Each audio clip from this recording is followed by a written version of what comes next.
Assalamualaikum warahmatullahi wabarakatuh. Jumpa lagi teman. Yuk kita langsung aja ke bagian berikutnya. Tapi biasa, sebelum kita masuk ke kisahnya, mari kita berdoa dulu ya.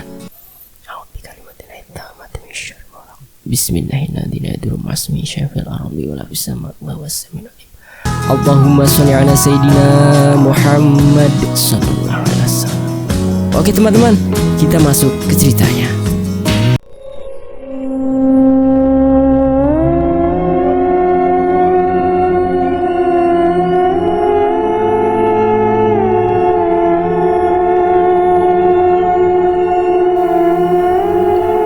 Aku melihat kulit yang cacat seperti bekas terbakar, meninggalkan noda merah kehitaman. Dagingnya juga ada yang terkelupas keluar dari kulitnya. Hidungnya juga seperti bekas terbakar. Lalu bagian mulutnya menyeringai menakutkan, persis seperti seorang nenek-nenek dengan giginya yang agak jarang. Lalu ada seperti cairan kental berwarna pekat di dalam mulutnya. Lendir berwarna pekat itu menggumpal hampir memenuhi rongga mulutnya. Dan lendir itu kulihat mulai mengalir keluar dari mulutnya yang sudah mulai terbuka lebar. Aku langsung berlari kencang ke depan, takut cairan itu mengenaiku. Dan aku menabrak tubuh kecil Soleh. Kami berdua lantas terjatuh di atas tanah. Kepala aku sangat sakit sekali karena sewaktu jatuh, kepalaku terbentur sebuah batu kecil yang menyembul di atas tanah. Kami berdua terlentang di atas tanah. Dengan sedikit kesal, Soleh bertanya kepadaku, "Ada apa sih, A? Kok sampai nabrak-nabrak segala?" Aku yang masih dilanda ketakutan masih belum bisa menjawab pertanyaannya. Aku masih sibuk mengatur nafas dengan mata yang jelalatan, mencari kuntilanak yang tadi ada di atas kepalaku. Hilang, sepi. Tak ada makhluk apapun di sekitar kami, baik di atas, di bawah, maupun di samping kiri dan kanan kami. "Hilang desisku. Soleh menoleh kepadaku, masih tak mengerti. Apanya yang hilang, A?" Ia bertanya. Kuntilanak tadi. Yang mana, A? Yang tadi terbang di atas kepalaku, kataku dengan nafas yang masih ngos-ngosan. Soleh ikut memandang ke berbagai arah. "Sudah gak ada apa-apa, A," kata Soleh kepadaku. Aku masih berusaha meyakinkan pandangan mataku. Setelah beberapa saat dan ternyata memang sudah tak ada apapun, kami berdua lalu bangkit berdiri. Sambil mengibas-ngibaskan celana dan juga baju kami masing-masing, aku meminta maaf kepada Soleh. "Iya, A, gak apa-apa tuh, santai aja. Soleh cuma kaget aja. Oh, tadi tiba-tiba nabrak Soleh, kirain ada apa?" jawabnya. Aku tersenyum malu. Malu karena kalah dengannya, seorang bocah yang usianya masih setengah dari usiaku. "Ayo kita jalan lagi," kataku sambil mengenyahkan perasaan maluku. Kami mulai melangkah kembali. Namun gangguan ternyata tak berhenti sampai di situ saja. Beberapa langkah kami berjalan, tiba-tiba slap. Hening, sangat hening. Tak terdengar sama sekali suara makhluk-makhluk alam, seperti jangkrik ataupun hewan yang lainnya. Bahkan suara angin pun tak bisa kurasakan. Aku saja yang tak begitu paham akan hal-hal gaib bisa tahu bahwa gejala ini tidaklah normal. Aku yakin pasti akan ada sesuatu yang segera datang. Entah dalam bentuk apa, yang pasti aku meyakini akan ada hal buruk datang menghampiri kami. Soleh mundur satu langkah. Aku sedikit kasihan padanya. Memang, kuakui kalau ia memiliki kelebihan lain yang tidak aku miliki. Tapi mentalnya, sehebat apapun ia masihlah seorang bocah belasan tahun yang mentalnya masih belumlah cukup untuk terus-menerus menghadapi segala macam gangguan seperti ini. Kini, kami berdiri sejajar, bersiap menghadapi apapun yang akan datang. Lalu, entah di mana asal suaranya, tiba-tiba saja terdengar suara seperti suara anak ayam yang menciap-ciap.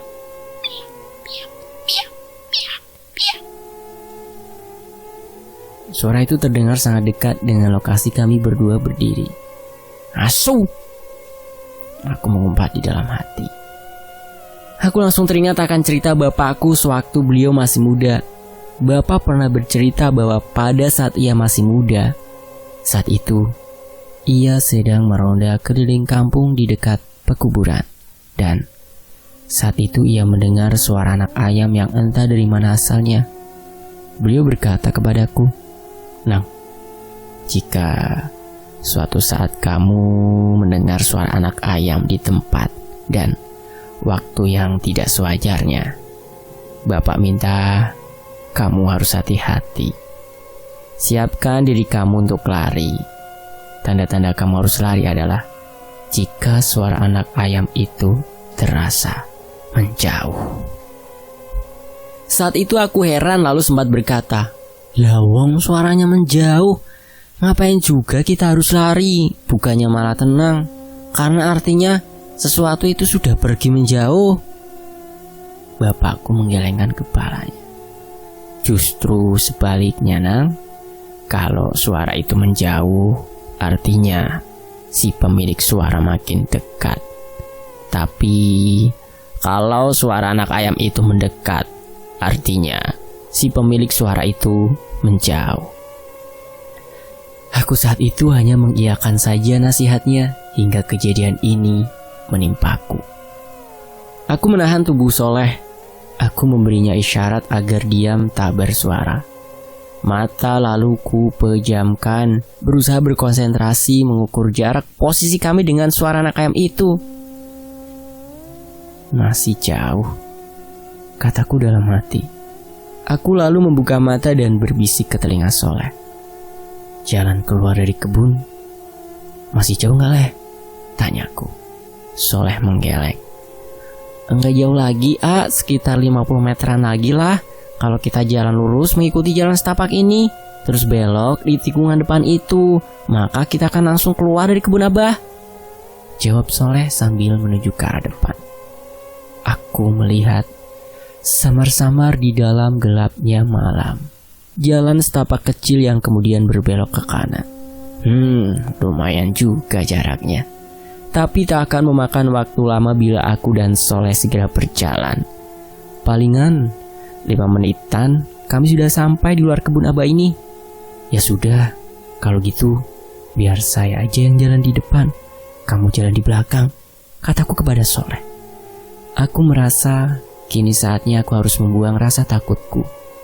Aku kasihan dengan Soleh yang selalu membantuku, dan kini adalah saat yang tepat bagiku untuk menuntun Soleh, melindungi anak ini dari mara bahaya yang entah kapan akan muncul. Saatnya orang dewasa yang memimpin, kataku dalam hati. Kata-kata yang kuharapkan bisa menyegel keberanianku agar tak hilang kemana-mana lagi. Dengan perlahan, kami kembali berjalan. Mataku fokus memperhatikan jalan yang akan kami lalui. Sebodoh amat sama apapun yang di samping ataupun atas. Pokoknya, aku harus fokus dengan jalan keluarnya.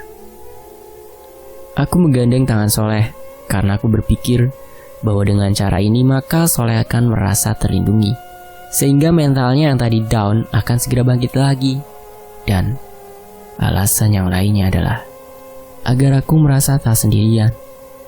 Aku takutnya kalau tangan Soleh gak aku pegang, kalau nantinya ada apa-apa dan Soleh memilih lari, bisa berabe urusannya. Karena aku sendiri tak yakin bila muncul suatu secara tiba-tiba, aku akan bisa berlari menghindarinya. Aku berjalan di depan Soleh dengan mata fokus ke jalan. Aku yakin akan bisa keluar beberapa saat lagi. Di saat aku tengah menghitung jarak dan waktu tempuh, telingaku mendengar lagi suara anak ayam. "Pia, pia, pia." Suaranya sudah menjauh. Tak menunggu waktu lama, aku segera menarik. Lebih tepatnya menyeret tangan Soleh dengan keras sambil berteriak, "Lari!" Aku dan Soleh langsung berlari sekencang-kencangnya yang kami mampu. Jantungku memompa darahku dengan cepat, membuat aliran darahku mengalir cepat. Adrenalinku meningkat sampai titik tertingginya. membuatku lupakan rasa sakitnya tergores ranting tajam, lupakan rasa sakitnya terjatuh dan mengenai bebatuan. Soleh pun sama. Kami berdua lari jatuh bangun, berusaha secepat mungkin keluar dari kebun abah ini. Tikungan itu semakin dekat. Aku dan juga Soleh semakin bersemangat. Sebuah senyum kecil muncul di wajahku saat kami mulai berbelok. Sebuah senyum juga kulihat muncul di wajah seorang perempuan yang berdiri di sisi kanan kami saat kami sudah masuk di tikungan.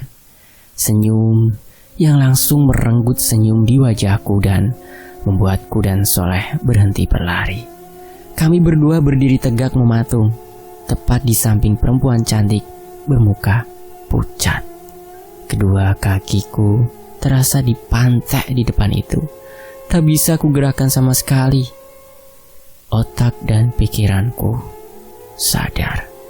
Dan mereka memang menyuruhku untuk terus berlari. Hanya saja, kedua kaki ini tak mau menurutinya. Satu-satunya dari anggota tubuhku yang bisa bergerak hanyalah kedua bola mataku. Aku hanya bisa meliriknya dengan perasaan takut. Padahal, kalau diperhatikan, perempuan yang mengenakan kemben berwarna coklat itu memiliki paras yang cantik. Apalagi kemben yang ia gunakan kelihatan sedikit ketat, sehingga tubuhnya tercetak jelas. Hanya saja, kulitnya yang pucat seperti tadi aliri darah membuatnya terlihat cantik, tapi menakutkan. Sosok perempuan dengan memakai kemben berwarna coklat itu berdiri di samping kananku dengan masih mengulum senyum. Mungkin di alam gaib sana, senyum itu pasti sanggup membuat pocong, genderuwo, gundul pringis, banaspati, kolor hijau, kakek canggul, kakek Sugiono terpikat hingga mau menyerahkan segalanya. Tapi bagiku, senyum itu membuat tubuhku semakin kaku, tak bergerak. Tapi anehnya, mataku tak bisa kualihkan ke arah lain, terpantek sosok cantiknya saja. Dalam hati aku hanya bisa berdoa dan membaca berbagai doa yang aku hafal. Ya Allah, bagaimana ini?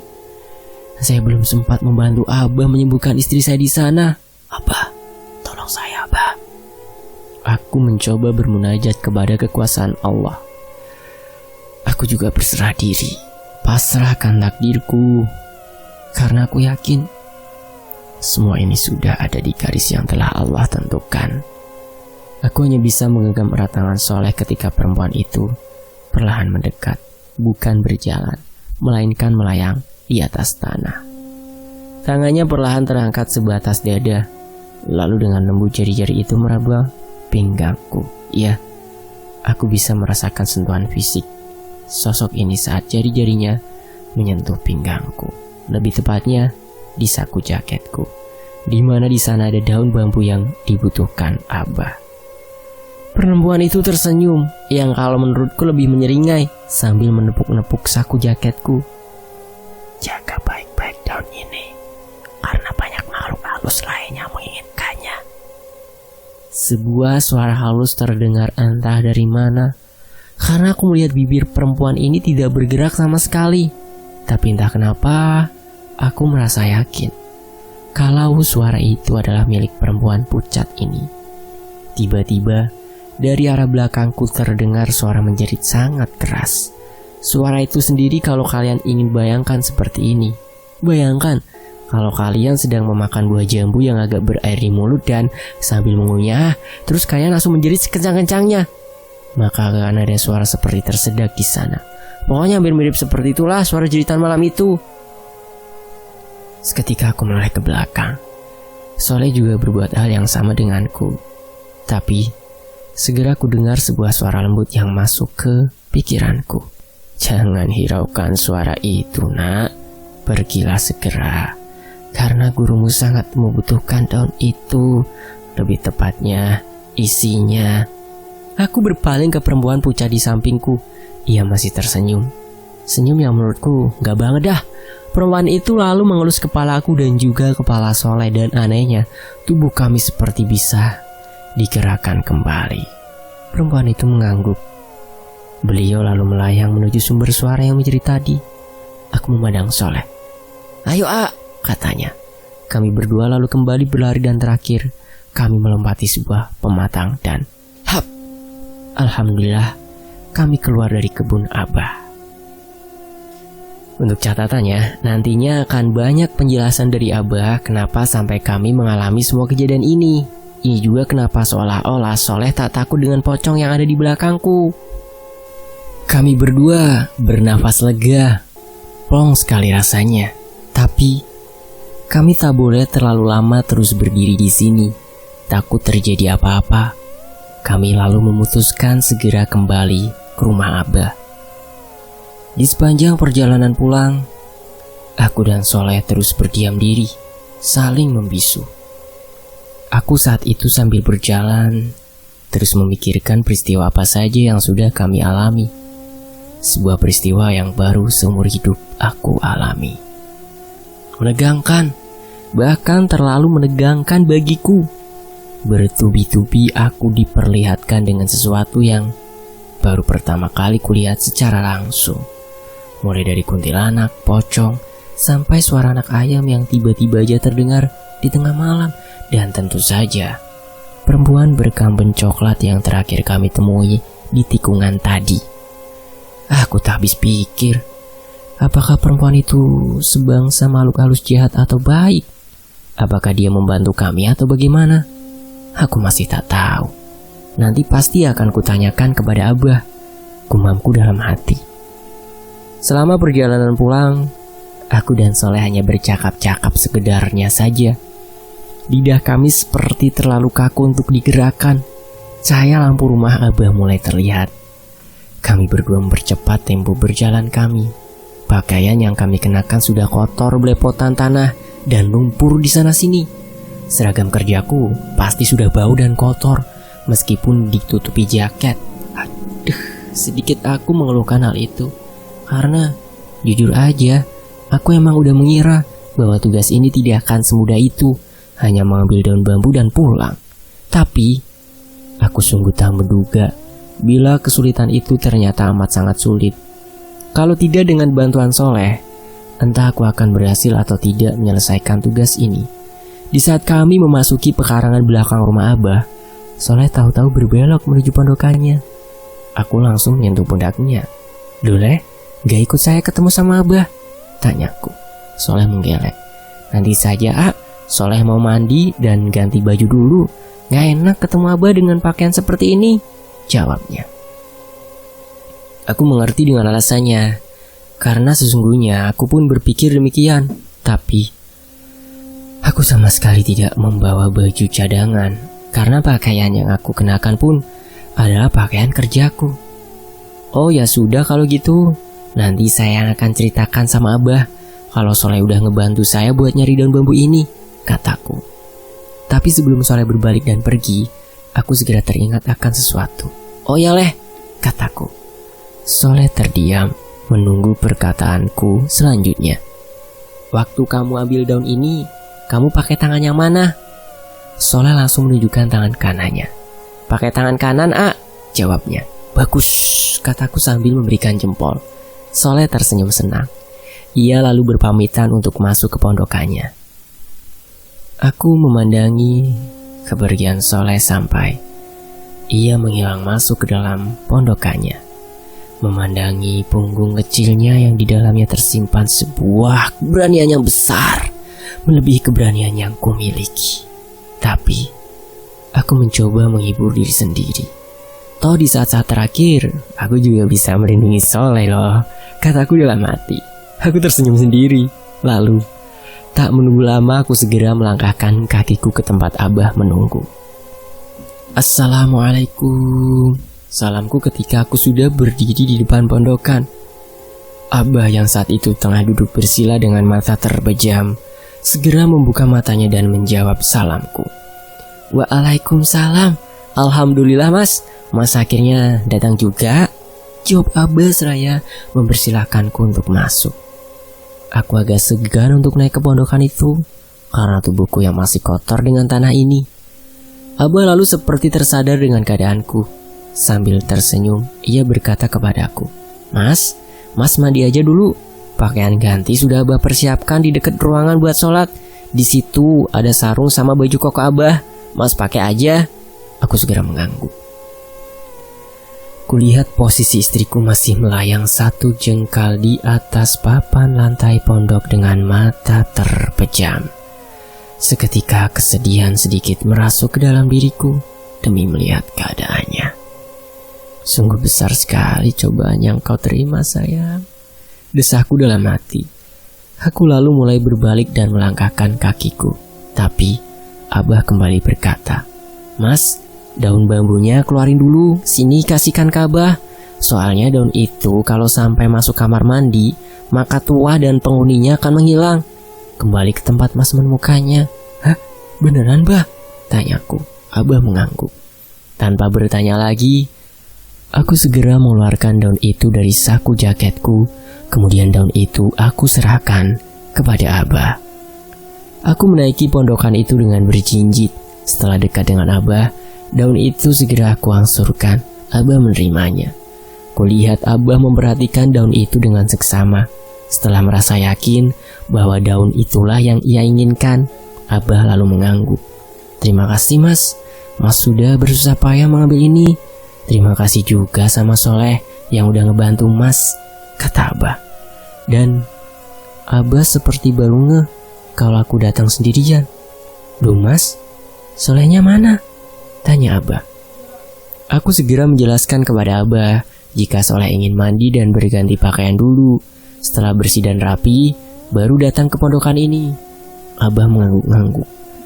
Beliau kemudian berkata, "Ya udah, Mas, sekarang Mas juga mandi dulu. Ganti baju sama celana si Mas dengan pakaian yang sudah Abah persiapkan ya. Dan satu lagi, sebelum mandi, baca dulu ayat kursi 7 kali. Terus tiupkan ke bak mandinya ya," kata Abah. "Baik, Bah, saya pamit mandi dulu," kataku. Dan aku pun segera berjalan masuk ke rumah Abah. Sebelum masuk ke dalam kamar mandi, aku melihat sehelai sarung dan sebuah baju koko berwarna kecoklatan sudah tersedia di atas meja dekat tempat sholat. Seperti ada sesuatu yang mengganggu ketika aku melihat baju koko berwarna coklat itu. Pikiranku langsung kemana-mana, mengingat perempuan berkemben coklat dengan senyum dinginnya. Menurutku, bodoh ngapain mikirin yang aneh-aneh sih? Fokus bersihin dulu aja lah, kataku sambil menepuk-nepuk pipiku, berusaha mengusir pikiran aneh yang tadi sempat muncul. Kuambil pakaian dan kain sarung itu dan kubawa. Aku lalu masuk ke dalam kamar mandi. Tak lupa saran Abah tadi kulakukan. Kubaca ayat kursi di dalam hati sebanyak 7 kali, lalu kutiupkan ke arah bak mandi. Setelah selesai mandi, aku segera berganti pakaian dengan pakaian yang sudah Abah siapkan. Agak longgar sedikit baju kokonya, mungkin karena badan Abah yang sedikit gendut membuat pakaiannya sedikit besar ukurannya bagiku. Tapi tak masalah. Yang penting, setelah mengenakan pakaian baru plus sudah mandi, badanku jadi lebih terasa enak. Aku melihat ke sekeliling, sepi. Kemungkinan besar, si ibu dan anak-anaknya udah pada tidur. Aku lalu melangkah ke depan, menuju pondokan Abah. Saat aku keluar pintu rumah, di pondokan itu ternyata sudah ada Soleh. Ia tampak duduk dengan kepala yang tertunduk. Sedangkan Abah masih bersikap sama seperti saat aku datang. Duduk bersila di belakang tubuh istriku yang melayang. "Assalamualaikum," sapaku saat aku hendak naik ke atas pondok. Abah dan Soleh serempak menjawab salamku. "Waalaikumsalam." Aku lalu duduk di samping Soleh. Entah kenapa, setelah sama-sama mengalami kejadian yang menegangkan plus menyeramkan seperti tadi, aku kini merasa memiliki hubungan yang lebih dekat dengannya. Padahal dulu, saat aku dan istriku datang, aku jarang bertegur sapa dengannya. Abah kulihat masih memegang daun bambu itu. Ia masih menimang-nimangnya. Sesaat kemudian, daun bambu yang sedari tadi beliau pegang, beliau taruh tepat di bawah tubuh istriku yang melayang. Aku dan Soleh lalu melihat tubuh istriku seolah bergetar. Bibir istriku tampak bergerak-gerak seperti menggigil kedinginan. Tapi dari dahinya mulai muncul butiran-butiran keringat. Aku melihat Abah. "Bah," desisku. Abah tersenyum santai. "Tenang aja, Mas. Saat ini di alam bawah sadar si Neng sedang terjadi sesuatu yang menarik. Dan hal itu sangat membantu Neng di sana, kata Abah. Aku hanya bisa terdiam sambil terus memperhatikan kondisi istriku. Mungkin kalau ada orang yang lewat, dia akan heran. Ada seorang perempuan yang bisa terbang, sedang dikelilingi oleh 3 orang laki-laki. Abah menggeser letak duduknya. Beliau sekarang menghadap ke arah kami berdua. Nah, sekarang coba si Mas ceritakan tentang pengalaman Mas dan Soleh tadi di kebun Abah, katanya. Aku dan Soleh saling pandang. Sebelum bercerita, aku menarik dan membuang nafas panjang terlebih dahulu. Setelah hatiku tenang, aku lalu menceritakan pengalaman kami saat di kebun Abah. Dimulai dari proses mencari daun bambu itu, gangguan-gangguan yang kami terima, juga tentang sosok perempuan misterius yang terakhir kami temui. Abah sesekali tersenyum, lalu mengangguk-anggukkan kepalanya saat aku tengah bercerita. Ya, dan begitulah akhirnya, Bah. Saya dan Soleh bisa pulang lagi ke sini dengan selamat, kataku mengakhiri kisah pengalaman kami. Abah tampak berpikir akan sesuatu. Abah kemudian berkata, sebelumnya, Abah minta maaf sama Mas, karena ada sesuatu yang memang sengaja Abah tidak katakan. Tujuannya adalah agar Mas tahu betapa beratnya ujian yang saat ini dihadapi oleh si Neng karena di sana, kata Abah sambil menunjuk istriku. Di alam sana, si Neng sedang kesusahan mencari jalan keluar sendirian tanpa teman dan kawan. Jadi, agar Mas juga ikut merasakan apa yang si Neng saat ini rasakan, maka Abah menyuruh Mas buat mengambil daun bambu itu di kebun Abah. Tapi karena Abah tahu kalau si Mas ini tidak memiliki pegangan atau ilmu apapun, maka Abah gak tega juga ngelepas si Mas sendirian. Makanya Abah minta Soleh untuk membantu. Tapi sebenarnya Abah yang Abah sembunyikan dari saya itu, tanyaku penasaran. Abah tersenyum. Soleh juga sebenarnya sudah tahu, tapi Abah memang melarang seluruh santri Abah untuk membuka rahasia ini, kata Abah sambil melirik Soleh. Aku juga jadi ikut-ikutan melihat Soleh. Soleh hanya menunduk saja dan tidak berkata apapun. Abah tertawa melihat tingkah laku Soleh. Soleh mana berani melanggar perintah Abah, Mas, katanya. Aku hanya bisa oh saja. Aku mengerti kenapa Soleh tidak berkata apapun kepadaku tentang keanehan kebun Abah. Karena Soleh dan santri-santri yang lainnya juga sudah dilarang oleh Abah untuk tidak bercerita apapun kepada orang lain. Sudah, sekarang kamu buatin Abah dan si Mas kopi dulu, terus kamu istirahat saja nanti, perintah Abah kepada Soleh. Soleh menurut. Ia segera pergi ke dapur guna membuatkan kami berdua kopi. Abah sekarang melihatku. Nah, masalah gangguan itu semua ada hubungannya dengan daun bambu yang Mas cari itu. Dan lagi, kebun Abah itu memang terkenal sangat angker di sekitar sini. Meskipun siang hari, warga sini gak ada yang berani meskipun lewat di sekitar kebun Abah. Aku merasakan kebenaran dari kata-kata Abah. Manusia pada umumnya yang normal pasti tidak akan mau mendekati ataupun melewati kebun Abah yang cukup luas itu. Selain memang letaknya paling pinggir, juga hawanya itu loh, gak enak banget. Mungkin Mas masih bertanya-tanya, kok bisa di kebun Abah banyak banget yang namanya makhluk-makhluk halus seperti yang Mas dan Soleh lihat di sana? Aku mengangguk. Jadi, kebun Abah itu sebenarnya Abah gunakan sebagai tempat pembuangan jin. Apa, Bah? Tanyaku seperti kurang yakin dengan kalimat Abah tadi. Beliau tersenyum. Iya, Mas. Jadi, kebun Abah itu Abah jadikan sebagai tempat pembuangan jin-jin jahat yang ada di badan-badan tamu-tamu Abah. Sebenarnya banyak banget jin di sana, tapi sebelumnya Mas ini emang udah Abah pagari. Makanya hanya beberapa saja yang bisa menampakkan wujudnya dan bisa Mas lihat. Jelas Abah. Ternyata kebun Abah ini adalah tempat pembuangan jin yang Abah ambil dari tamu-tamu yang datang. Abah lalu memagari tempat itu supaya mereka tidak bisa keluar dari kebun Abah. Dan juga Abah menempatkan sesosok jin yang tingkatannya lumayan tinggi untuk menjaga tempat itu. Dan penjaga dari kebun Abah itu tak lain adalah perempuan berkulit pucat dan memakai kemben warna coklat itu. Kata Abah, jin perempuan itu Abah dapatkan saat Abah tengah melakukan ziarah makam 9 wali tahun 2015. Untuk tempat Abah mendapatkannya di mana, Abah tidak mau menceritakannya kepadaku. Menurut beliau, kita sebagai manusia tidak boleh terlalu percaya dan tidak boleh bergantungan dengan kekuatan mereka. Karena nantinya, bagi manusia yang imannya tidak kuat, maka manusia itu bisa saja terjerumus dan melakukan perbuatan syirik. Dan itu adalah salah satu dosa besar. Dan untuk Soleh, Abah bercerita, kalau Soleh juga sedang Abah uji sampai mana tingkatannya. Karena di antara para santri, tingkatan Soleh ini masih dibilang paling rendah. Wajar saja, karena menurut Abah, Soleh ini belum genap 1 tahun menjadi santri Abah. Dan Abah ingin lebih mendidiknya agar Soleh tidak terlalu tertinggal jauh dari santri-santri lainnya. Begitulah cerita Abah mengenai maksud dan tujuan kenapa kami berdua disuruh pergi ke kebun Abah.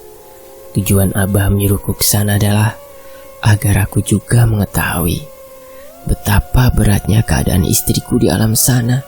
Sehingga untuk membantunya dan merasakan kesulitannya, aku disuruhnya mengambil daun bambu itu.